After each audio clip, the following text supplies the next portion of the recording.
In this video, we are going to study what is product and what is types. Okay. So how it is related with this table. Product क्या होता है? देखो, first introduction video में मैंने कहा था आपको कि प्रोडक्ट क्या होता है. प्रोडक्ट हर उस चीज़ को हम बोलेंगे जो प्रोड्यूस होती है बाय यूजिंग इनपुट्स. मतलब जितने भी इकॉनमी में चीज़ें प्रोड्यूस होती है in a particular period of time, that's called product. ये मैंने कहा था there are 3 names which we can call it production. That is product भी हम प्रोडक्शन को बोल सकते हैं, आउटपुट भी बोल सकते हैं प्रोडक्शन को, और प्रोडक्शन को भी प्रोडक्शन को बोल सकते हैं. ठीक. अब सबसे पहले आता है concept what is total product. ये देखो, ये प्रोडक्ट है, ये टोटल प्रोडक्शन है. Total production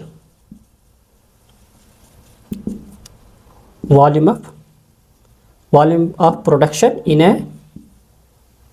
N economy during given period of time.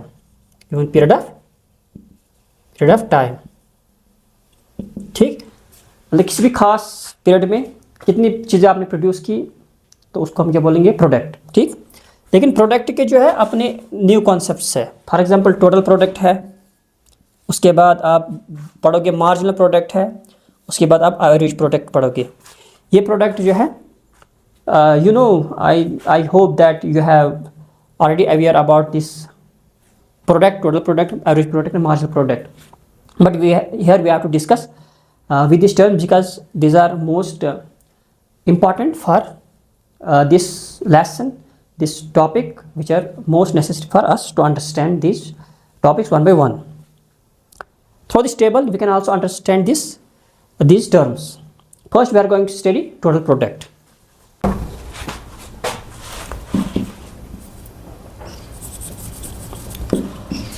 What is total product? Total product क्या हो सकता है? सिंपली है, जितनी भी प्रोडक्शन हम इकॉनमी में करते हैं in given period of time, उसी को हम क्या बोलेंगे, टोटल प्रोडक्ट. जो पहले मैंने इससे पहले डेफिनेशन लिखी थी प्रोडक्ट, तो मैंने आपको समझाया कि प्रोडक्ट होता क्या है. लेकिन आप जो है थ्री कॉन्सेप्ट्स है, उसमें सबसे पहला है टोटल प्रोडक्ट. टोटल प्रोडक्ट क्या है? आप सिंपली बोल सकते हो टोटल प्रोडक्ट. देखो, इसमें सिंपली जो अर्थ है, पहले टोटल का मतलब होता है जितना भी गिवन पीरियड ऑफ टाइम में हम चीज़ें प्रोड्यूस करते हैं. Given period of time we produce goods. We means firm. ठीक. आप टेबल के जरिए कैसे देखो, ये कितनी हमने चीज़ें प्रोड्यूस की, तो ये है ना टोटल. मतलब टोटल हमने by using these inputs we have produced this much output, but this is called total product. Total product simply आपने याद रखना है, जो प्रोडक्ट की डेफिनेशन थी वही total volume of goods we have produced in a economy in a given period of time, that's called total product. जितनी भी चीज़ें हमने एक साल में बनाई. अब हम पढ़ेंगे दूसरा concept, that's called marginal product.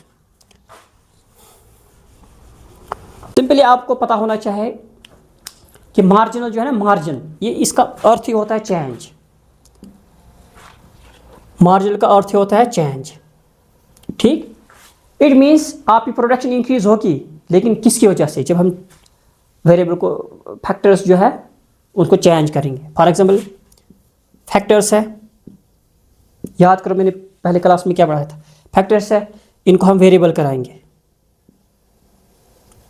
है ना. कुछ फैक्टर्स फिक्स रहेंगे. देखो, फिक्स तो कोई प्रॉब्लम है ही नहीं, मतलब फिक्स का तो कुछ है ही नहीं लेना देना प्रोडक्शन के साथ.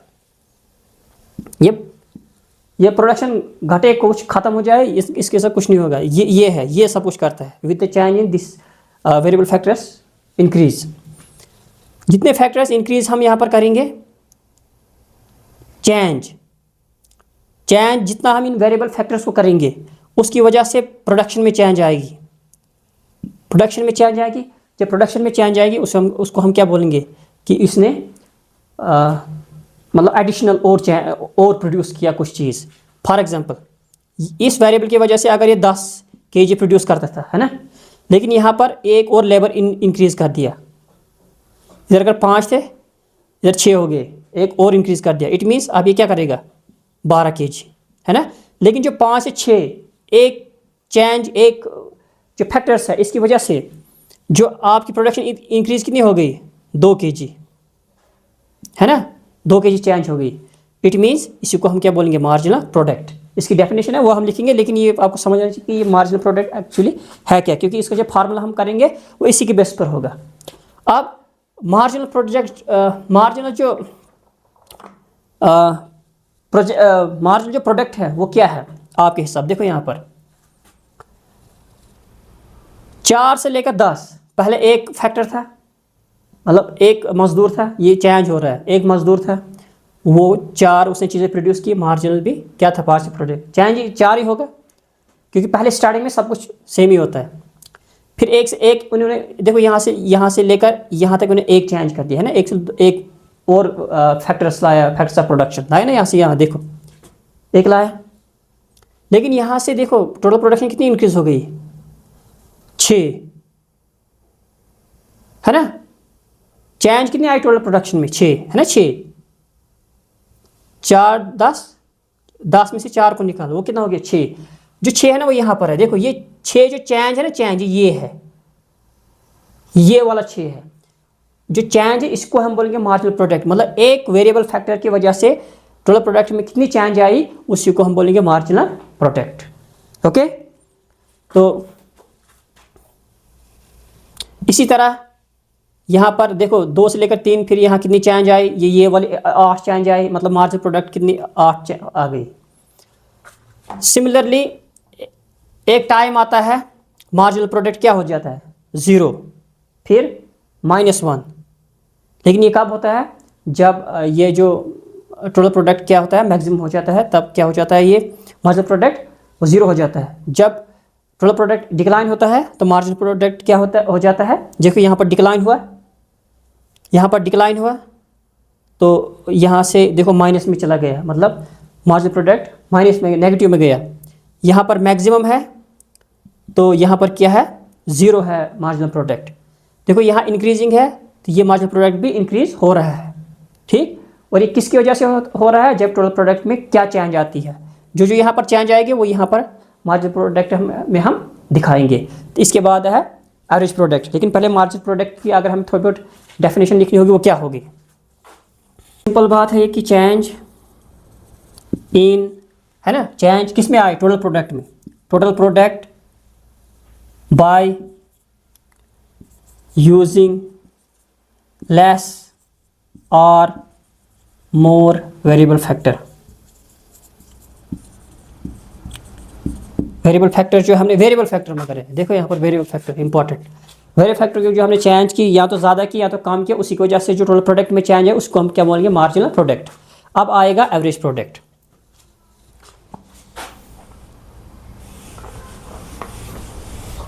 वो है वेरिएबल फैक्टर। देखो यहाँ पर एवरेज प्रोडक्ट, ठीक। अब एवरेज प्रोडक्ट में देखो क्या होता है, जब आप कोई फॉर एग्जांपल अभी मैं एक लेबर की वजह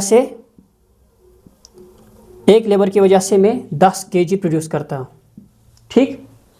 अगर मैं दूसरा बढ़ाऊँगा मतलब 2, इसकी वजह से तो मुझे मतलब होना चाहिए ना कि मिसाल ये 12 या 14 या 16, मतलब या तो ये इन तीनों में से कोई प्रोडक्शन करना चाहिए, तभी तो मैं इंक्रीज करूँगा फैक्टर्स। अदरवाइज मुझे क्या फ़ायदा मिलेगा अगर मैं पैसे दूंगा दूसरे मजदूर को, मैं बोलूँगा आजा काम कर, तो ये जब मुझे फ़ायदा नहीं होगा मैं मत करूँगा पैसा ज़ाया। इट मीन्स मैं इसीलिए वेरिएबल फैक्टर्स इंक्रीज करता हूँ कि मुझे प्रोडक्शन ज़्यादा से ज़्यादा चाहिए, ठीक। अब एवरेज प्रोडक्ट ये होता है कि जो भी आपने वेरिएबल फैक्टर्स किसी चीज़ पर लगाया, उसने उस वक़्त कितना प्रोड्यूस किया, उस एक बंदे ने उस वक़्त कितना प्रोड्यूस किया। इसी तरह दूसरा बंदा वो कितना प्रोड्यूस करता है, चौथा बंदा वो कितना प्रोड्यूस करता है, पांचवा बंदा वो कितना प्रोड्यूस करता है। तो अगर इसको हमने डेफिनेशन के थ्रू देखना बोलना होगा, वो है ये इट इज़ द प्रोडक्शन, जो हम बनाते हैं कोई चीज़, it's a production per unit मतलब एक पर यूनिट ऑफ वेरिएबल फैक्टर, है ना। मतलब पर यूनिट ऑफ वेरिएबल फैक्टर है कि एक लेबर ने कितनी चीज़ें प्रोड्यूस की, दूसरे ने कितनी चीज़ें प्रोड्यूस की। देखो अब यहाँ टेबल के ज़रिए हम देखेंगे। देखो यहाँ पर एक बंदा है, उसने कितने टोटल प्रोडक्ट प्रोड्यूस की चीज़ें, 4, ठीक कितना 4। अब हमने यहाँ एवरेज प्रोडक्ट निकालना है। इसको अगर हम निकाल पर यूनिट प्रोडक्शन, हर किसी बंदे को हमने देखना कितना क्या किया। देखो 4 को डिवाइड बाय करो 1 से, है ना, ये लेबर है क्योंकि हम देखेंगे लेबर कितना प्रोड्यूस कर रहा है, तो 4 ही आएगा, ठीक। अब हम 10 है, दूसरा बंदा आया, हमने इंक्रीज़ कर दिया 1 से लेकर 1 और इंक्रीज़ कर दिया हमने। दूसरा बंदा आया, हमने देखना उसने कौन से कितना प्रोड्यूस किया, 10 उसने प्रोड्यूस किया। इट मीन्स यहाँ पर कितना आएगा, 10 डिवाइड बाय 2, है ना, तो कितना आया 5, ठीक। इट मीन्स इसने क्या एवरेज क्या किया, इसने प्रोड्यूस 5 एज एवरेज प्रोडक्ट। देखिए यहाँ पर क्या लिखा है, इट इज़ द प्रोडक्शन, ये ऐसी पैदावार है per unit of variable factor.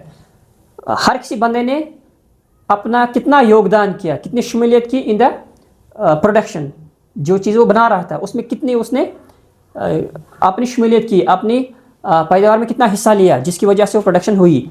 लेकिन अपना अपना हर किसी को हिसाब होगा, एक बंदा होगा उसका अपना हिसाब होगा, दूसरा बंदा होगा उसका अपना हिसाब होगा। तो उसी से देखो यहाँ पर तीसरा है, इसने टोटल प्रोडक्शन कितनी हुई यहाँ पर 18। लेकिन अभी हम देखने कि अभी हमने मिसाल यहाँ से 1 आया, यहाँ से 2, मतलब यहाँ पर 3, इट मीन्स कि 3 में से 2 निकाल कितना आएगा 1, मतलब हमने यहाँ पर भी 1 इंक्रीज किया, यहाँ भी मतलब 3 आ गया। अब 3 ने कितने, जब हमने 3 मजदूर लाए उस वक्त कितनी प्रोडक्शन थी 18, लेकिन एवरेज निकालेंगे हम। इट मीन्स यहाँ पर कितना आएगा 18 डिवाइड बाई 3, 3 6 18। इट मीन्स कि एक ने कितनी प्रोड्यूस की 6, हर एक बंदे ने कितनी प्रोड्यूस की 6। तो हमने देखना है यहाँ पर कि जितना भी योगदान हमारे मजदूर ने दिया है in order to produce something in our economy, so we want to know as an average that what kind of production and how much they have participated in our economy as an average। तो average हमने लेने हैं उन सबका कि एक बंदे ने कितना काम किया होगा, लेकिन ये तब होगा जब हम at the end of total production निकालेंगे, ठीक।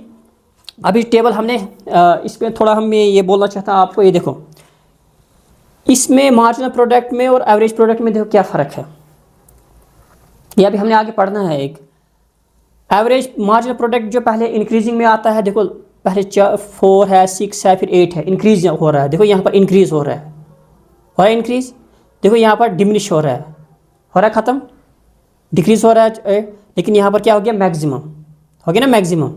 और यहाँ पर कितना हो गया, नेगेटिव हो गया, नेगेटिव, ये आप खुद देख सकते हो यहाँ पर, देखो नेगेटिव। लेकिन एवरेज देखो पहले इंक्रीजिंग हो